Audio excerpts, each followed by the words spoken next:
ठीक है, ओके। तो जब मैं क्लास स्टार्ट करती हूँ इमीडिएट आ जाया करो, मैं ये नहीं चाहती हूँ कि कुछ आपको मिस हो जाए। अगर आपको 100% परफॉर्मेंस दिखाना है तो स्टार्टिंग से ज्वाइन करो।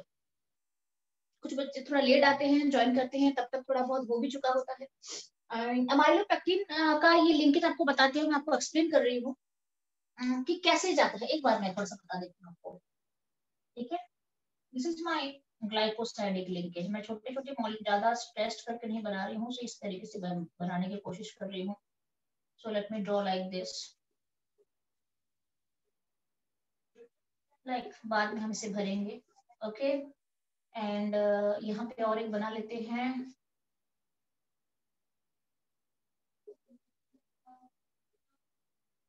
सॉरी,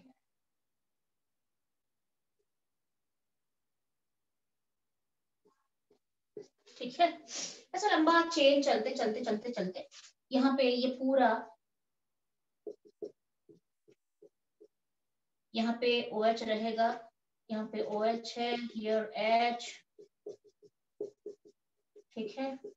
तो ये पूरा आप यहाँ पे बना सकते हो।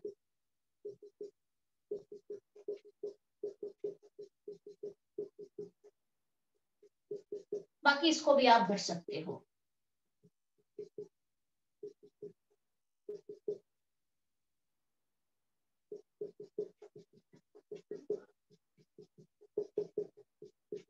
ठीक है, अच्छा। अब ये चला चला चला चला, ये यहाँ पे ग्लाइकोसाइडिक लिंकेज, इसका जो OH है, इस तरीके से ग्लाइकोसाइडिक लिंकेज ये चलेगा अभी। आपको अगर मैंने बता दिया है 200 से 1000 यूनिट का मतलब आप समझ सकते हो। और वैसे भी एक एक में 15 से 20 रहते हैं, फिर ब्रांचिंग स्टार्ट हो जाती है। फिर 15 से 20 के आसपास आते हैं, फिर ब्रांचिंग स्टार्ट हो जाती है। तो इस तरीके से टोटल एकोमोडेट कर लेता है वो पूरा, ठीक है। तो ये पूरा यहाँ पे जो मैंने दिया है, इसका मतलब क्या है, ये यहाँ पे खत्म नहीं हो रहा है, ये चलता जा रहा है चेन। अच्छा, अब यहाँ पे बॉन्डिंग होती है, जिसे हम कहते हैं C1C4 लिंकेज कहते हैं यहाँ पे। और साथ में यहाँ पे भी होगी C1C4 लिंकेज, ठीक है। ये लिंकेज चलता गया चलता गया चलता गया। ब्रांचिंग कहाँ पे ऑकर करती है? Branching occurs eight C1 C6। Branching होती है C1, एक का C1 और दूसरे का C6। अच्छा, दैट मींस ये C1 है ना, ये फर्स्ट पोजीशन है, ये फर्स्ट पोजीशन, ये फर्स्ट पोजीशन है। यहाँ पे जो होगा, और 6 यहाँ पे मुझे बताना 6 कार्बन कौन सा, ये वाला, ये फर्स्ट है और ये 6 कार्बन है। This is the 6 carbon. इसका फर्स्ट के साथ नीचे वाले जो ब्रांच होगा उसका 6 कार्बन के साथ यहाँ पे लिंकेज चलेगा, जिसे हम कहते हैं C1 C6 लिंकेज कहते हैं। वो भी ग्लाइकोसाइडिक है, वो भी ऑक्सीजन के थ्रू ही होता है लिंकेज, ठीक है। तो मैं यहाँ पे 2-3 और बनाने की कोशिश कर रही हूँ। थोड़ा सा यहाँ पे एक कंफर्टेबिलिटी के लिए मैं थोड़ा सा आपको यहाँ बता देती हूँ, क्या टेक इट।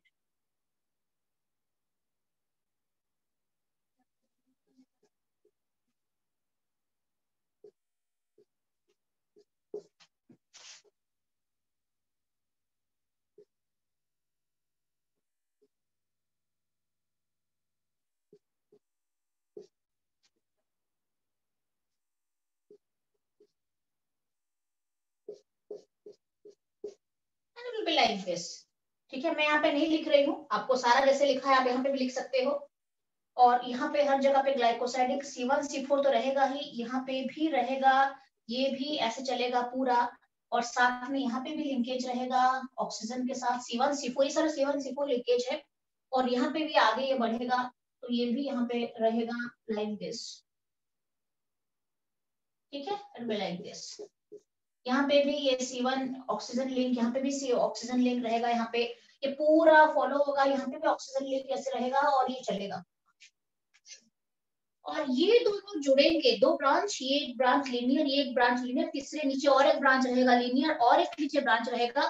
तो ये कहाँ पे जुड़ते हैं, एक ब्रांच दूसरे ब्रांच के साथ। ब्रांचिंग कहाँ पे होती है, C1 C6, इसका 1 है, और ये जो है यहाँ पे CH2OH होगा ना, ये फर्स्ट है, तो घूम के हम आएंगे तो ये 6 कार्बन है, इसके लिए 6 है और इसके लिए पहला है। यहाँ पे ग्लाइकोसाइडिक लिंकेज हो जाएगा, यहाँ पे डिहाइड्रेशन हो जाएगा, इसका H हट जाएगा, इसका OH हट जाएगा, और यहाँ पे लिंकेज हो जाएगा ऐसे। This is known as C1 C6 linkage. फिर चलेगा चलेगा चलेगा चलेगा, फिर मान लो एंड कहीं पे होगा ना, तो यहाँ पे मान लो ये एंड नहीं है, यहाँ पे फिर से लिंकेज स्टार्ट हो जाएगा। यहाँ पे ना जैसे चला चला थोड़ा सा आगे बढ़ा, फिर यहाँ पे लिंकेज आ जाएगा, नीचे C1C6 आ जाएगा, यहाँ पे फिर CH2 लेके आपको फिर स्टार्ट कर देना है, नीचे का जो बॉन्ड है उसको फिर से आपको इस तरीके से बना लेना है। क्लियर है ना, आप ऐसे बना सकते हो। ये फिर नीचे की ब्रांचिंग, फिर यहाँ पे नीचे की ब्रांचिंग यहाँ पे आएगी, फिर ब्रांचिंग उस तरफ जाएगी। तो हमेशा ध्यान रहे, जब आप एक ब्रांच से दूसरे ब्रांच में उतरते हो तो C1C6 के लिंक के थ्रू उतरते, फिर वो थोड़ा सा प्रोसीड करता है, फिर उसका एक एंड पॉइंट आता है, वो फिर लिंक हो जाता है नीचे के साथ, तो फिर वो जुड़ेगा थोड़ा सा। ठीक है, तो this is a complicated structure हम कहते हैं, जहां पे लीनियर लिंकेज होता है C1C4 का, और ब्रांचिंग अक्कर करता है कहाँ पे स्टार्ट होता है, ब्रांचिंग हमारे जो है वो C1C6 पे यहाँ पे जाता है। तो ऐसे ऐसे करके यूज मॉलिक्यूल बनता जाता है। और क्लियर हो सकता है कहीं पे उस तरफ ब्रांचिंग नहीं होगी, इस तरफ ब्रांचिंग हो जाए। क्लियर है? So this is done, this is amylopectin. Next go to, ये स्टार्च मेरा खत्म हो गया है, अमाइलोज बता दिया मैंने, अमाइलोपेक्टिन भी बता दिया मैंने, और ये दोनों के दोनों जो है ये अल्फा डी ग्लूकोज के ही पॉलीमर हैं। एक में सिंपल होता है, लीनियर होता है, और दूसरे में ब्रांच्ड होता है। ठीक है, अब हम चलेंगे स्टार्च के बाद सेल्यूलोज। सेल्यूलोज मुझे बताना नहीं है, स्ट्रक्चर भी नहीं बताना है आपको, ऐसे ही बता देती हूँ, और आप ये घर में अगर बनाना तो ट्राई कर लेना एक बार। CBSE इसमें एनसीईआरटी में देखना, तो काफी बार हमने एनसीईआरटी देखा नहीं है बुक, तो आप मुझे बताना सेल्यूलोज का कोई स्ट्रक्चर वगैरह गिवन है कंप्यूटर वाला या नहीं गिवन है? आपके पास एनसीईआरटी पढ़ा है? क्योंकि मेरे पास ना, किसी के पास अगर पास एनसीईआरटी रखा है तो मुझे बता सकते हो, खोल के दिखा सकते हो आप कि बुक का जो बायोमोलिक्यूल्स चैप्टर में चले जाओ, सीधा देख लो सेल्यूलोज का, मुझे बता सकते हो आप कि यहाँ पे कंप्यूटर स्ट्रक्चर गिवन है। स्नेहा बता रही है गिवन है, स्नेहा बता रही है गिवन है। अच्छा चलो, तो मैं थोड़ा सा आपको बता देती हूँ। अच्छा मुझे और एक बात बताना, स्कूल में तो बायोमोलिक्यूल्स हो गया होगा, ये सब टीचर ने स्किप कर दिया थे क्या पढ़ाया है? हाँ स्नेहा बोलो। ये सब स्कूल मैम ये पोर्शन तो डिलीटेड है ना शायद? तो मैं वही बोल रही हूँ, टीचर ने स्कूल में स्किप कर दिया है या पढ़ाया है, या बिल्कुल जो डिलीटेड है उसको छुआ तक नहीं है, मैं वही पूछ रही हूँ। स्किप नहीं कर पढ़ाया ना, दिया मैम। स्किप कर दिया है। ठीक है, तो ये जस्ट बिकॉज ऑफ कोरोना, कोविड-19 के लिए ऐसा करा गया है, ये अगली बार अगले साल ऐसा कुछ नहीं होने वाला है।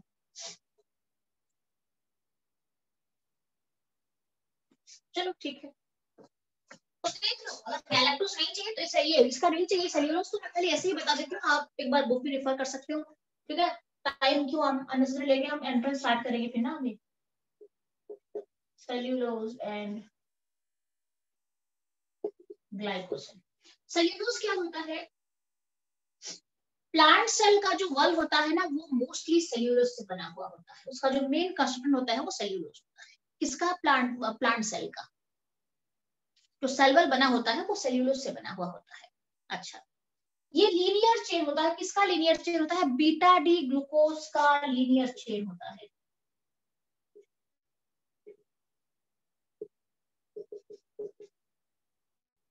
अच्छा मुझे और एक बात बताना, इसके बाद का जो है ना प्रोटीन्स है, अमीनो एसिड्स है, क्या वो भी स्किप कर दिया है? बताओ मुझे एक बार ना, क्योंकि अब काफी कुछ है इसमें फिर आगे।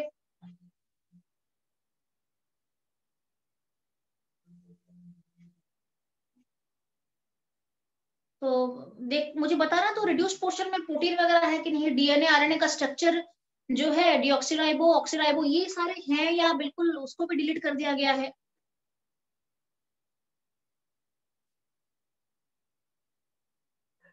आपके पास अगर पोर्शन पड़ा है डिलीटेड वाला, मुझे बता सकते हो आप, मैं फिर बहुत डिटेल में क्यों जाऊंगी, अगर पूरा डिलीट ही कर दिया है तो हम हल्के हल्के से थोड़ा रिकॉल करके चलेंगे उसको, थोड़ा बताते जाओगे आपको बस।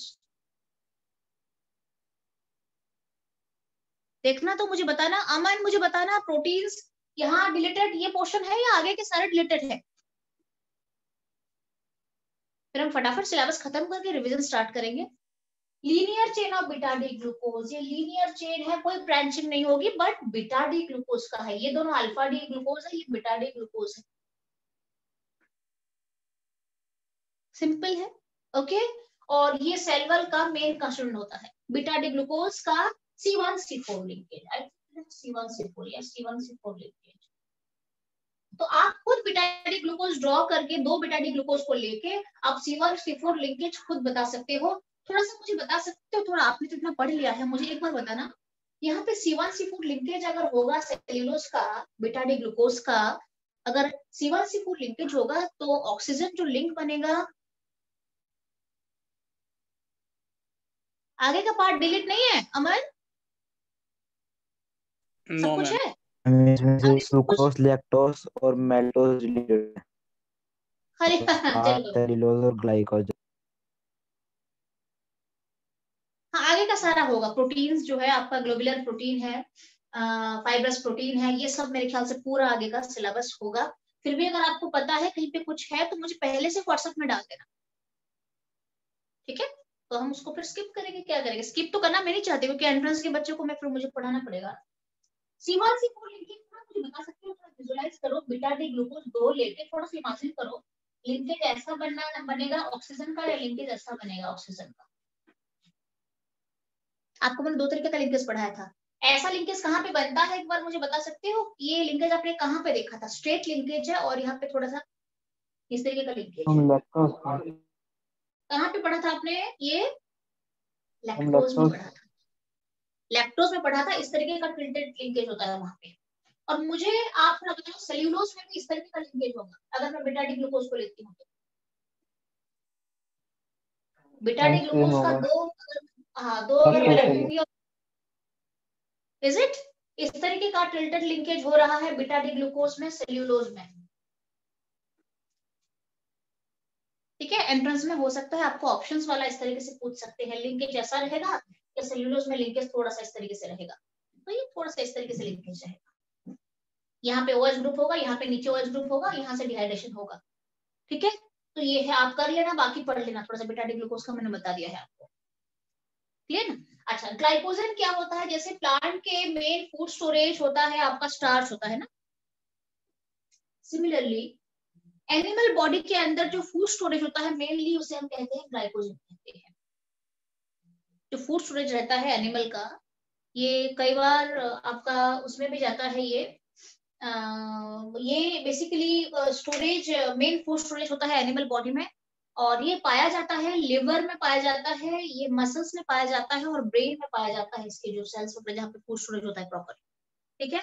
और ये थोड़ा कॉम्प्लिकेटेड होता है, even more complicated then amylopectin. Alpha D glucose का ये आपका एक ब्रांच्ड होता है, ये highly branched polymer of alpha D glucose. Alpha D glucose का आपको बस ध्यान देना है कि बस कहाँ पे क्या है। आप तो बोल रहे हो कि सीबीएसई में नहीं आएगा, डन है, नहीं आएगा। एंट्रेंस के लिए थोड़ा सा आप देख लेना, एंट्रेंस वाले बच्चे जो है कि किसका पॉलीमर है वो देख लेना, उसके बाद लिंकेज देख लेना, खुद बना सकते हो आप उसको। ये हाईली ब्रांच्ड पॉलीमर है, even more complicated then amylopectin, alpha D glucose का ग्लाइकोजन, ठीक है? And that's all about my polysaccharide, हमने कर लिया है। अच्छा, अब मैं आपको लेके चलती हूँ, हम अब चलेंगे उसमें, चलेंगे एमिनो एसिड्स, एमिनो एसिड्स में चलेंगे, और उसके बाद अल्फा एमिनो एसिड्स क्या है उसको जानेंगे, फिर उसके बाद ऑप्टिकल रोटेशन के बारे में देखेंगे, ज्विटर आयन क्या होता है उसके बारे में पढ़ेंगे, और फिर आगे के प्रोटीन्स हैं, काफी कुछ इसके आगे हैं। और एमिनो एसिड्स वगैरह अगर डिलीटेड नहीं है तो मुझे ये सारा करवाना पड़ेगा,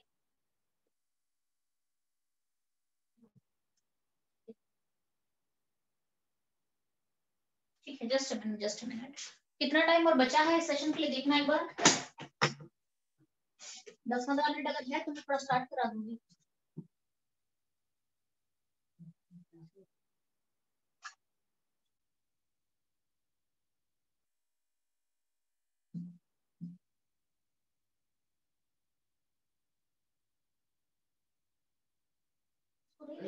चार्ज बिल्कुल भी नहीं है, बिल्कुल भी। कितना टाइम बेटे? 10-15 मिनट है क्या? मैं एमिनो एसिड स्टार्ट करा देती हूँ।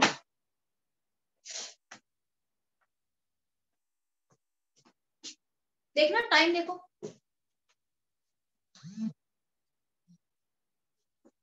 और इसके बाद इमीडिएट मैं कराऊंगी एंट्रेंस वाला। हाँ, इमीडिएट स्टार्ट कर देंगे।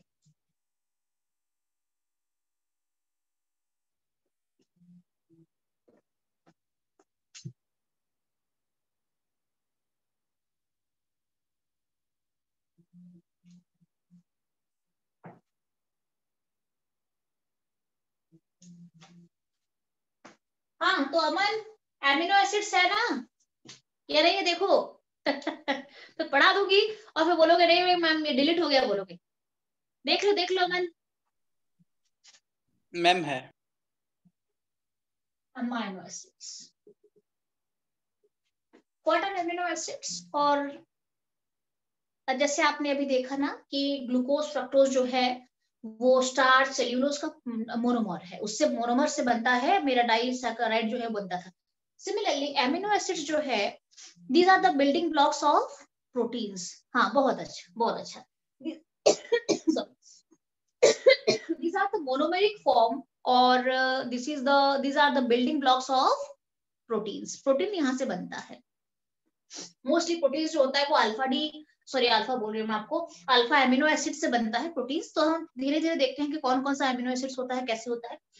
एमिनो एसिड्स का मतलब होता है अगर किसी ऑर्गेनिक कंपाउंड के अंदर एक ही मॉलिक्यूल के अंदर अमाइनो ग्रुप भी रहेगा और साथ में एसिड ग्रुप भी रहेगा, कार्बोक्सिलिक एसिड ग्रुप भी अगर कंबाइंड रहेगा एक ही मॉलिक्यूल के अंदर, तो हम उसे कहते हैं अमीनो एसिड कहते हैं।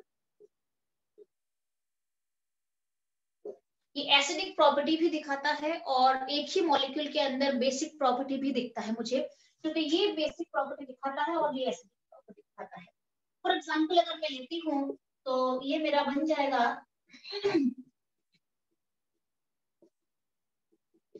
आप देख सकते हो यहाँ पे एक ही मॉलिक्यूल है जिसके अंदर मुझे एसिड ग्रुप कार्बोक्सिलिक एसिड भी मिल रहा है और मुझे ये अमाइन ग्रुप भी मिल रहा है। क्लियर ना? तो ये है एमिनो एसिड्स। ओके अच्छा, अब इसका depending upon the position of carboxylic acid and NH2 group, यहाँ पे NH2 ग्रुप देखो यहाँ पे दोनों जो है जुड़े हुए हैं एक ही कार्बन से। कार्बोक्सिलिक एसिड और NH2 ग्रुप ये यहाँ पे जुड़े हुए हैं एक ही कार्बन से, मतलब बिल्कुल पास पास है। तो इसी this is an alpha amino acid. Alpha का मतलब होता है अल्फा कार्बन से ही एमिनो जुड़ जाता है। क्लियर है? अच्छा, और भी कई तरीके के होते हैं, जैसे कि मैं अगर यहाँ पे लेती हूँ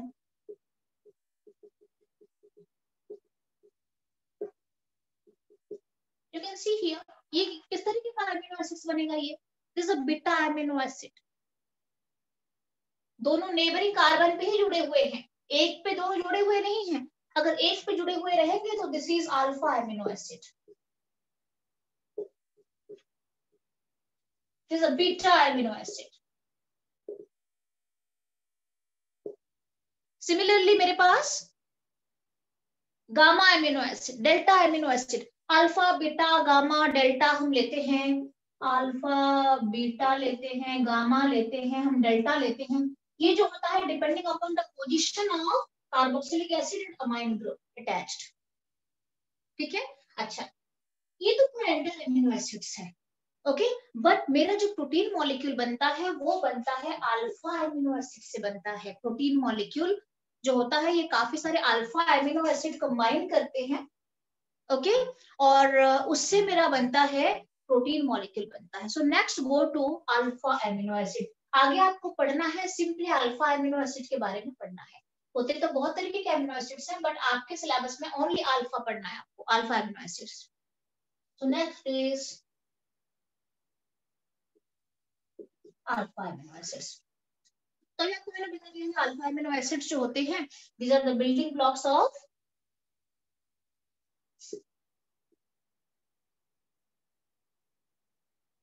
प्रोटीन्स। आप ये भी कह सकते हो protein is a polymer of alpha amino acid. उल्टा चलो, building blocks of proteins, alpha amino acids are building blocks of proteins. In other words, proteins are polymer of alpha amino acids. Clear है? अच्छा, तो आप समझ सकते हो body के लिए कितना वाइटल, कितना इंपॉर्टेंट है इसका प्रेजेंस जो एमिनो एसिड्स का। ठीक है। अच्छा, अब ये जो अल्फा एमिनो एसिड्स हैं, अब टोटल जो अल्फा एमिनो एसिड्स होते हैं वो लगभग 20 तरीके का अल्फा एमिनो एसिड्स एग्जिस्ट करते हैं। There are 20 alpha amino acids, जो कि जिसमें से कि जो कि प्रोटीन मॉलिक्यूल्स यूजुअली बनता है। There are 20 alpha amino acids category अगर हम चलते हैं तो इसमें से कि 10 एमिनो एसिड्स लगभग हमारे बॉडी के अंदर प्रेजेंट होते हैं, जिसे हम पढ़ेंगे आगे चल के। This is known as non essential amino acids, जो कि बॉडी के अंदर होते हैं। और जो एमिनो एसिड्स बॉडी में प्रेजेंट नहीं होते हैं, हमें बाहर से लेनी पड़ती है। बाकी जो 10 बच गए एमिनो एसिड्स जो हमारे बॉडी के अंदर नहीं होता है, that is known as essential amino acids. आपको पूछ सकते हैं what are non essential and what do mean by essential amino acids. आपको वहां पे एक्सप्लेन करना पड़ेगा कि एमिनो एसिड्स, बाकी आप नोट रेफर कर देना। ये छोटे मोटे टॉपिक को फिर मैं क्या पढ़ाऊं आपको। ठीक है। तो सबसे पहले चलते हैं अल्फा एमिनो एसिड्स जो होता है, ये आपको बता दिया है मैंने, इस तरीके का स्ट्रक्चर रहेगा। तो अल्फा एमिनो एसिड थोड़ा सा हम जान लेते हैं। ये इसका स्ट्रक्चर अगर मैं बताऊं ना तो लाइक आपको बता चुकी हूँ मैं, नेबरिंग रहेगा, बिल्कुल नेबरिंग, एक ही कार्बन से दोनों जुड़े होंगे। अच्छा, इसका अगर मैं फिशर प्रोजेक्शन बनाऊं तो किस तरीके से फिशर प्रोजेक्शन बनेगा, लाइक दिस। मैं यहाँ पे ले लेती हूँ COOH, यहाँ पे ले लेते हैं NH2। आप देख सकते हो यहाँ पे आपको कायरल कार्बन दिख रहा है कि नहीं दिख रहा है? बीच वाला सेंट्रल जो कार्बन है वो कायरल है। इज इट देख लो आप। अल्फा एमिनो एसिड्स जो होते हैं, जैसे आपने देखा कि कार्बोहाइड्रेट्स आप अभी पढ़ के आए हो, ग्लूकोज, लैक्टोज, ये सारे ऑप्टिकल एक्टिविटी दिखाते हैं। सिमिलरली अल्फा एमिनो एसिड्स भी ऑप्टिकल एक्टिविटी दिखाता है। क्यों दिखाता है? उसके पास भी एक कायरल कार्बन होता है। This is the chiral centre, this is the chiral centre here. ये जो बीच का कार्बन है ना, मान लो इसको मैं लिखूंगी, इस हाइड्रोजन को हटा के ऊपर डाल दूंगी। डन है। कार्बन का 4 जो सिंगल बॉन्ड है वो डिफरेंट डिफरेंट ग्रुप से जुड़े हुए हैं, आप देख सकते हो। इसका अगर मैं फिशर प्रोजेक्शन डालूंगी तो क्या हो जाएगा, COOH को मैंने ऊपर रख दिया है, NH2 को मैंने नीचे ले लिया है, R को इस तरफ रख लेते हैं और H को इस तरफ दे देते हैं। और यहाँ पे मेरा एक कायरल सेंटर जनरेट हो चुका है। So these are optically active. अच्छा, अब इसमें एक एक्सेप्शन ये होता है कि सारे एक 20 अल्फा एमिनो एसिड आपके पास है, ठीक है। उसमें से एक एमिनो एसिड जो है वो that is known as glycine, that is not optically active. For example R के बदले मान लो मैं हाइड्रोजन डाल दूंगी, इस R के बदले में हाइड्रोजन डाल दूंगी तो कंपाउंड क्या बन जाएगा मेरा,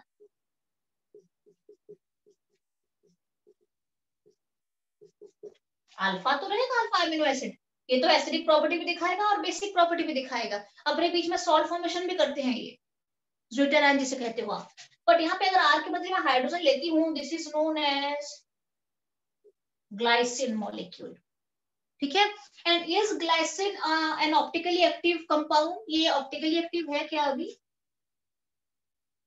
नो प्लीज चेक। नहीं है। इसका अगर फिशर प्रोजेक्शन डालेंगे तो it will be like this, ठीक है। ये दोनों ग्रुप सेम हो गए ना, सारे ग्रुप को अलग अलग होना पड़ता है अगर कायरल सेंटर या एसिमेट्रिक कार्बन बनाना है तो, बट ये दोनों ग्रुप सेम हो चुके हैं। सो this is not optically active. तो ग्लाइसिन जो है वो ऑप्टिकली एक्टिव नहीं है। बाकी के जो 19 आपको अल्फा एमिनो एसिड्स मिलेंगे, सारे के सारे मैं यहाँ पे कुछ भी ग्रुप डालती हूँ, H के बदले में यहाँ पे कुछ भी ग्रुप डाल देती हूँ H के बदले, तो it will B optically active. एक आता है अलानाइन, आता है आपका, इस तरीके से मैं बताती हूँ। थोड़ा सा मुझे इस तरीके से आपको दिखाना है। मैंने क्या करा है यहाँ पे, मैंने यहाँ पे क्या कर दिया है, R को CH3 ग्रुप ले लिया है। R को मैं हाइड्रोजन नहीं लिया है, मैंने R को CH3 ग्रुप ले लिया है। आप इसको मिथाइल लो, आप इसको इथाइल लो, आप इसको और भी कॉम्प्लिकेटेड यहाँ पे ब्रांचिंग बना दो, कोई दिक्कत नहीं है, तभी वो ऑप्टिकली एक्टिव बनेगा, क्योंकि मुझे कायरल सेंटर यहाँ पे अवेलेबल हो जाएगा। क्लियर है। और अगर इसका फिशर प्रोजेक्शन में देखूं तो कैसे बनेगा, इस तरीके से बनेगा। COOH को ऊपर डाल दिया मैंने, NH2 को मैंने नीचे डाल दिया है, और ये जो मिथाइल ग्रुप है यहाँ पे आ चुका है, और ये जो हाइड्रोजन है इसको मैंने ये डाल दिया है। So this is the chiral centre here. तो ये ऑप्टिकली आपको 1 मार्क का क्वेश्चन में दे सकते हैं कि which amino acid is optically not active or optically inactive. Glycine is optically not active. All other amino acids are optically active with a chiral center. Done? Clear? ठीक है, mostly सारे amino acids इसको छोड़ के बस बाकी सारे optically active होते हैं। और इसी अल्फा अमीनो एसिड्स के मिक्सचर या अगर लॉन्ग चेन हम ले लेते हैं जिसको हम कहते हैं पेप्टाइड लिंकेज कहते हैं। अभी बताऊंगी मैं आपको, जब प्रोटीन पढ़ेंगे पेप्टाइड लिंकेज क्या पढ़ेंगे उसमें। तो अगर पेप्टाइड लिंकेज बना बना के जोड़ते हैं तो मेरा प्रोटीन का मॉलिक्यूल बनता है। So protein is derived from alpha amino acids का ही वो पॉलीमर है। क्लियर है? So this is all about. अब हम चलते हैं कि acidic, basic and neutral amino acids क्या होता है। तो आई डोंट थिंक कि मुझे आपको ज्यादा एक्सप्लेन करना पड़ेगा, थोड़ा सा मैं आप समझा दूंगी तो आप पढ़ लोगे ना, क्यों टाइम उसमें लेंगे फिर। कुछ भी नहीं है एसिडिक बेसिक, मैं थोड़ा आपको बता देती हूँ, लेकिन लिखवाना नहीं है, यही पे एक्सप्लेन करती हूँ।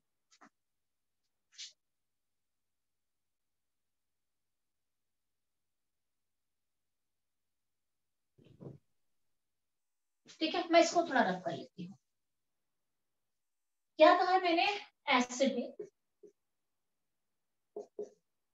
बेसिक, न्यूट्रल अमीनो एसिड क्या क्या होता है? एसिडिक अमीनो एसिड वो होता है अगर कार्बोक्सिलिक एसिड का जो नंबर है वो अगर एमिनो अमाइंस के नंबर से, जो एमिनो ग्रुप यहाँ पे आपका जुड़ा हुआ है उससे अगर ज्यादा नंबर, मान लो एमिनो ग्रुप 1 है और कार्बोक्सिलिक एसिड 2 हो गया, ठीक है, दैट मींस कार्बोक्सिलिक एसिड का अगर ज्यादा नंबर में प्रेजेंट होता है एक मॉलिक्यूल के अंदर as compare to amino group, तो हम उसे कहते हैं एसिडिक, क्योंकि प्रॉपर जो होता है वो एसिडिक नेचर का हो जाता है, क्योंकि वहां पे एसिड ज्यादा अमाउंट में प्रेजेंट हो जाता है। क्लियर है? बेसिक के लिए अगर इससे कार्बोक्सिलिक एसिड से अगर एमिनो ग्रुप का ज्यादा हो गया नंबर, तो वो जो एमिनो एसिड है उसको बेसिक एमिनो एसिड कहते हैं। और अगर दोनों इक्वल नंबर में प्रेजेंट होते हैं हम उसे न्यूट्रल एमिनो एसिड्स कहते हैं। बस जान लो, आपको तो न्यूट्रल के बारे में पढ़ना है, ठीक है। तो acidic, basic and neutral amino acid. अच्छा, next go to essential and non essential amino acids क्या होता है, ये भी मैं यहीं पे बता देती हूँ।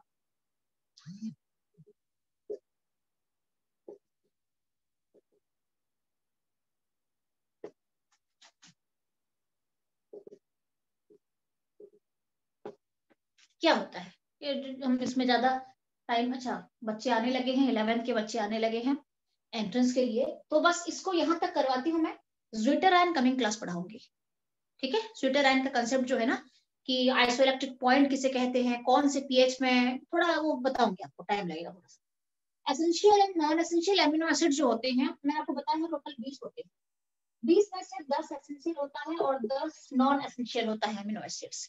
ये जो नॉन एसेंशियल एमिनो एसिड्स होते हैं ये बॉडी के अंदर प्रेजेंट होते हैं और बॉडी को बहुत ज्यादा रिक्वायरमेंट नहीं होता है उसका, ठीक है। Non essential amino acids body के अंदर पाए जाते हैं, बट जो एसेंशियल एमिनो एसिड्स होते हैं उल्टा होना चाहिए एक्चुअली, जो एसेंशियल है वो बॉडी के अंदर होना चाहिए, बट है नहीं वो, ठीक है।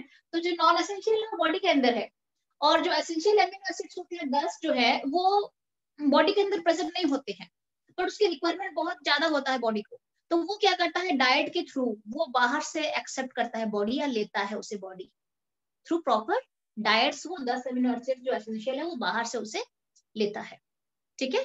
ओके, तो this is the difference between essential and non essential amino acids.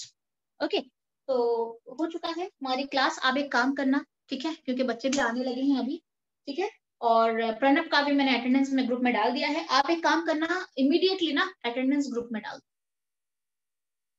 कुछ कुछ बच्चे भूल जाते हैं, है ना, हाँ डालेंगे डालेंगे सोचते होंगे, डालेंगे नहीं, तो ग्रुप में डाल देना, व्हाट्सएप ग्रुप में इमीडिएटली जब आप अभी लीव करते हो ना, ग्रुप अटेंडेंस डाल के चलो, निकलो, सबसे बेस्ट है, बाद में भूल जाओगे, अभी डाल के चलो, ठीक है। सारे बच्चे अटेंडेंस अभी डाल देना, और कल आगे का जो ज़्विटर-आयन 100% आता है, इंपॉर्टेंट है वो, कल पढ़ाऊंगी, ठीक है। अच्छा, तो एक काम करते हैं, मैं लीव कर रही हूँ अभी, इमीडिएटली विद इन 5 मिनट्स में क्लास स्टार्ट करूंगी, एंट्रेंस की क्लास। इक्विलिब्रियम जिसने सबमिट नहीं करा है सबमिट कर दो, ठीक है। मिलते हैं कल, मिलते हैं बच्चे, हाँ।